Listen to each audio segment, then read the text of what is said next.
On va vous parler maintenant d'une histoire incroyable, l'incroyable histoire de la fausse ambassade américaine au Ghana. Esdras Dikoumana, journaliste au service Afrique d'RFI, me rejoint à l'instant. Bonjour Esdras. Bonjour. Évidemment, quand on a donné cette information sur l'antenne d'RFI, ça a suscité immédiatement des questions, et il y a de quoi se poser des questions. On a du mal à comprendre, Esdras Dikoumana, comment la véritable ambassade des États-Unis au Ghana ne se soit aperçue de rien pendant toutes ces années.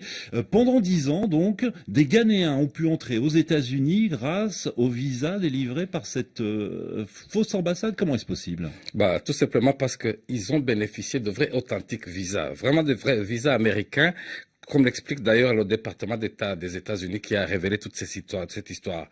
En fait, il ne s'agit pas que de Ghanéens seulement. Il faut savoir qu'ils avaient des clients en provenance de la Côte d'Ivoire, du Togo, des clients qui ont bénéficié de ces services pendant donc toutes ces années-là. Et preuve que les concepteurs de cette escroquerie étaient vraiment bien organisés. Ils avaient mis ensemble un système d'accueil avec chambre d'hôtel et voiture à disposition de ces clients qui provenaient des pays voisins. Autre précision, cette fausse ambassade américaine ne faisait pas que dans les passeports uniquement.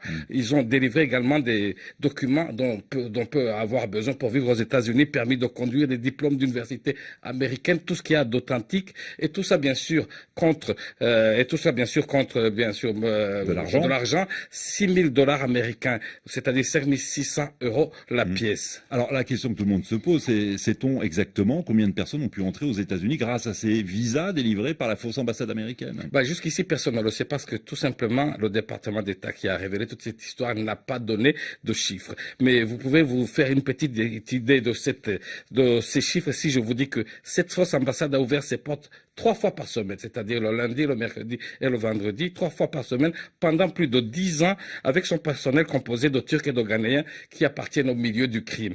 Et donc, oui, parce que ce qu'il faut dire, tout ça a été géré, cette fausse ambassade a été gérée par le réseau criminel, par une mafia de Turcs et de Ghanéens, avec des avocats qui étaient d'ailleurs spécialisés sur les questions d'immigration pour pouvoir délivrer des visas. Oui. Ah oui, et pas seulement que ça, parce que le département de l'État annonce également qu'ils ont bénéficié de complicité au sein de fonctionnaires américains, de l'immigration américaine. Donc c'est ce qui peut expliquer pourquoi leurs clients avaient de vrais visas qui leur ont permis de voyager aux États-Unis sans aucun problème. Alors comment cette ambassade a-t-elle pu fonctionner au nez et à la barbe des autorités américaines pendant 10 ans? D'autant que cette fausse ambassade avait pignon sur rue. Il y avait même le drapeau américain sur la façade, Esdras. Oui, c'est vraiment ça qui est le plus étonnant. C'est, comme vous le dites, c'est inimaginable, incroyable. On peut multiplier les qualificatifs sans comprendre, parce que je pense que même les Américains n'ont pas encore compris jusqu'ici. Sachez, comme vous le dites, qu'il y a une belle et immense ambassade américaine, bien officielle, celle-là, qui se trouve dans un des quartiers les plus chics d'Accra.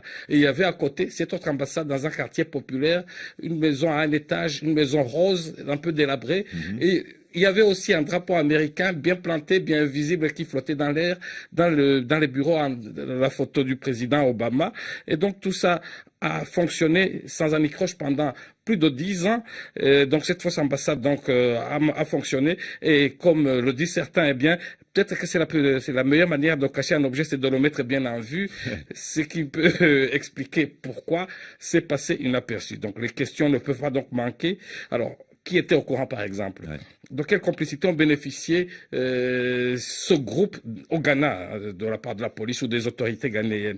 Quel était le niveau de leur complicité américaine? Parce que pour avoir autant de visas pendant autant d'années pour passer inaperçu, c'est difficile à dire. Donc on peut multiplier les questions, mais cela reste une histoire à peine croyable, surtout si on se rappelle qu'on parle ici des États-Unis, c'est la première puissance du monde, qui ont officiellement les meilleurs services de renseignement, qui ont des services d'écoute sophistiqués. Et sachez que c'est le comble de l'ironie. Sachez que malgré toute cette technologie, c'est sur simple dénonciation par un homme, bien en chair comme moi et vous, que cette arnaque a été découverte. Oui, et puis au cours de l'enquête, les autorités ghanéennes ont également découvert l'existence d'une fausse ambassade.